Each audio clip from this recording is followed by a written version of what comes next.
Hello comic book fans, today we're talking about KOKIN issue 5. This is the final issue talking about the origin of KOKIN. And it's been one heck of a ride with this series because, at least for me, it started off very slow, right? And it started very, very strange.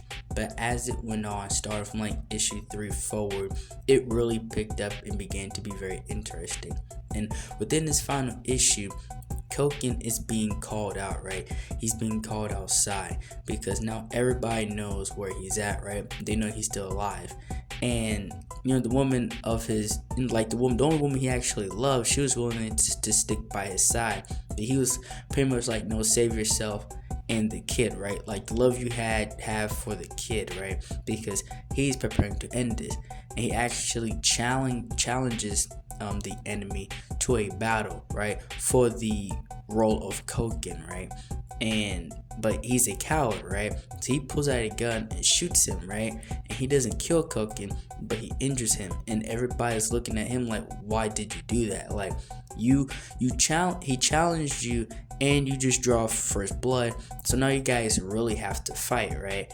But then he tries to escape, and so then he thinks he corners him, right? And he has all his tech wild up, and that's when the battle actually happens. And the thing that goes wrong for him is that he thinks because he has all this technology that he's automatically better, but he doesn't know how to fight as well. Plus his technology doesn't match his KOKIN's, and so he loses that fight, and the other KOKINs turn their back on him when he pleads for their help. And this is the real big highlight of the story for me, because he's on his knees, and KOKIN, he pretty much tells him that my kid, the kid that you thought was yours, is actually mine, and I'm going to make sure that she never has to live in a world filled with people like you and me. And he cuts his head off, right? And his head just falls to the ground. Very merciless, right? And he finally gets the vengeance that he has desired all this time. But then soon after that, he is sent to this place by this woman in a mask, and they pretty much watch over everything in the balance. And they pretty much tell KOKIN, yeah, you can't be the KOKIN, you can't stay here, so you have to leave or we'll kill you and your family. And that's when he makes a deal with them. And he's like, if you guys don't follow this deal, I'll come back and destroy everything, and I can do that. And so they make this deal to where he leaves, but he still has the tie of KOKIN, but he'll have somebody act as a proxy and take his place, right? And so now, but he has to leave like the country, and he leaves a note for his daughter and his family because he can't be there anymore. And that's when we go into the epilogue of the story, to where KOKIN, he's talking about this letter to his kid, and now he is a vigilante, right?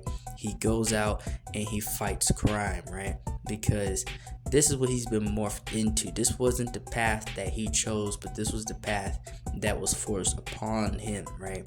At least being the vigilante. And that's when the story ends with him meeting Infinite, right? The most powerful being in the universe. And we know obviously what happens after that.